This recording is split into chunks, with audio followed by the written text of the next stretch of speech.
نبی کریم صلی اللہ علیہ وآلہ وسلم کے جسم کی کون سی چیز پر جادو کیا گیا؟ بسم اللہ الرحمن الرحیم۔ آپ صلی اللہ علیہ وآلہ وسلم پر مشہور جادوگر لبید بن اسم نے جادو کر دیا تھا۔ یہ شخص انصار کے قبیلہ بنی زرین سے تعلق رکھتا تھا۔ صلح حدیبیہ کے بعد آپ صلی اللہ علیہ وآلہ وسلم مدینہ تشریف لائے تو محرم 7 ہجری میں خیبر سے یہودیوں کا ایک گروہ لبید بن اسم سے ملا اور اس سے آپ صلی اللہ علیہ وآلہ وسلم پر جادو کرنے کی درخواست کی اور اس کو 3 اشرفیہ اجرت بھی دی۔ اس زمانے میں آپ مکہ کے ہاں ایک یہودی لڑکا خدمتگار تھا۔ اس سے ساز باز کر کے ان لوگوں نے حضور اکرم صلی اللہ علیہ وآلہ وسلم کی کنگھی کا ایک ٹکڑا حاصل کر لیا جس میں آپ صلی اللہ علیہ وآلہ وسلم کے موئے مبارک تھے۔ انہی موئے مبارک اور کنگھی کے دندانوں پر جادو کیا گیا۔ بعض روایات میں ہے کہ لبید جادوگر کی بہنیں اس سے بھی زیادہ جادو کرنا جانتی تھیں اور انہی سے نبی کریم صلی اللہ علیہ وآلہ وسلم پر جادو کرایا گیا تھا۔ اس جادو کو ایک کھجور کے خوشے کے غلاف میں رکھ کر لبید بن اسم نے زریع کے کنویں دوروان 11ویں ازدان نامی کی تہ میں ایک پتھر کے نیچے دبا دیا۔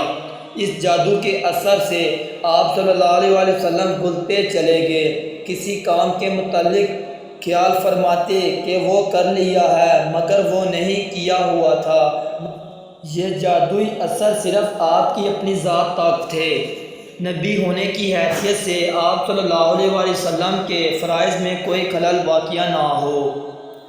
صرف آپ نے اپنی ذاتی زندگی میں اپنی جگہ محسوس کر کے پریشان ہوتے تھے۔ آخر کار آپ ایک دن حضرت عائشہ صدیقہ رضی اللہ تعالیٰ عنہا کے ہاں تھے کہ آپ نے بار بار اللہ تعالیٰ سے دعا مانگی۔ ان حالت میں آپ کے اوپر غنودگی طاری ہو گئی اور آپ نے 2 فرشتوں کو دیکھا جنہوں نے سوال جواب کے مارے یہ واضح کر دیا کہ آپ پر جادو کیا گیا ہے۔ لبید بن اسم نے کنگھی میں اور بالوں میں ایک کھجور کے خوشے کے غلاف کے اندر اور اسے بنی زرع کے کنویں ذی ازوان کی تہ میں پتھر کے نیچے رکھا ہے۔ اس انکشاف کے بعد آپ صلی اللہ علیہ وآلہ وسلم نے حضرت علی رضی اللہ تعالیٰ عنہ، حضرت عمار بن یاسر اور حضرت زبیر بن عوام کو بھیجا۔ ان کے ساتھ بنی زرع کے 2 صحابیوں جبیر بن ایاس اور قیس بن محصن کو بھی بھیجا۔ آپ خود بھی چند صحابہ کرام کے ساتھ وہاں پہنچ گئے۔ کنویں کے پانی کو سونت کر وہ غلاف برآمد کر لیا گیا۔ اس میں کنگھی اور بالوں کے ساتھ ایک تانت کے اندر 11 گرہیں پڑی ہوئی تھیں اور موم کا ایک پتیلا تھا جس میں سوئیاں چبھی ہوئی تھیں۔ حضرت جبرائیل نے آ کر آپ کے لیے کو معوذ 3 سورۃ الطلاق اور سورۃ ناس پڑھنے کی ہدایت کی۔ چنانچہ آپ نے ایک ایک آیت پڑھتے جاتے تھے اور اس کے ساتھ ایک ایک گرہ کھلتی جاتی تھی اور پتیلے میں سے ایک ایک سوئی نکلتی جاتی۔ خاتمے تک پہنچتے ہوئے ساری گڑھیں کھل گئیں اور ساری سوئیاں نکل گئیں اور آپ صلی اللہ علیہ وسلم کے جادو کے اثر سے نکل کر بالکل ایسے ہو گئے جیسے کوئی بندھا ہوا کھل جائے۔ اس کے بعد آپ صلی اللہ علیہ وآلہ وسلم نے لبید بن اسم کو بلا کر باز پرس کی۔ اس نے اعتراف جرم کر لیا۔ آپ صلی اللہ علیہ وسلم نے اسے معاف کر دیا کہ آپ نے اپنی ذات کے لیے کبھی کسی سے انتقام نہیں لیا۔ آپ کا معمول تھا کہ رات کو سوتے وقت اور خاص طور پر سونے کی حالت میں سورۃ الفلق، سورۃ ناس اور سورۃ اخلاص 3 مرتبہ پڑھ کر اپنے دونوں ہاتھوں پر ہو سکے اور سر سے پاؤں تک پورے جسم پر جہاں جہاں آپ علیہ السلام کے ہاتھ پہنچتے انہیں پھیرتے تھے۔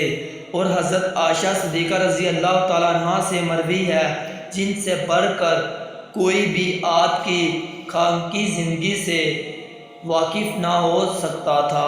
آپ صلی اللہ علیہ وسلم کی حیات طیبہ کے آخری ایام میں جب بیماری میں آپ صلی اللہ علیہ وسلم کے لیے خود ایسا کرنا ممکن نہ رہا تو حضرت عائشہ نے یہ صورتیں پڑھیں اور آپ کے دست مبارک کی برکت کے خیال سے آپ صلی اللہ علیہ وسلم کے ہاتھ لے کر آپ کے جسم پر پھیرے۔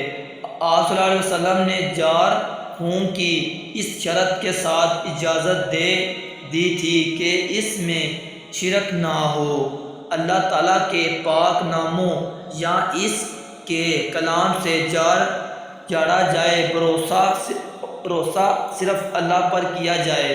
آپ صلی اللہ علیہ وسلم نے فرمایا، تم میں سے جو شخص اپنے بھائی کو فائدہ پہنچا سکتا ہے وہ ضرور پہنچائے۔ حضرت عائشہ کی روایت ہے کہ حضور اکرم صلی اللہ علیہ وسلم نے انصار کے ایک خاندان کو ہر زہریلے جانور کے کانٹے کو جاڑنے کی اجازت مرحمت فرمائی۔ دعا بھی اللہ کے حکم اور اس کے اذن سے ناواقف ہوتی ہے۔ آپ نے فرمایا، بجائے اس کے تم کوئی اور عمل کرتے، تمہارے لیے زیادہ برحق بات تھی کہ تم نے اللہ کی کتاب پڑھ کر اس پر اجرت لی۔ یہ آپ صلی اللہ علیہ وسلم نے اس لیے فرمایا کہ دوسرے تمام عملیات سے اللہ کا کلام بڑھ کر ہے۔ حضور اکرم صلی اللہ علیہ وسلم نے ایک مہم پر چند اصحاب کو بھیجا جن میں ابو سعید خضری بھی تھے۔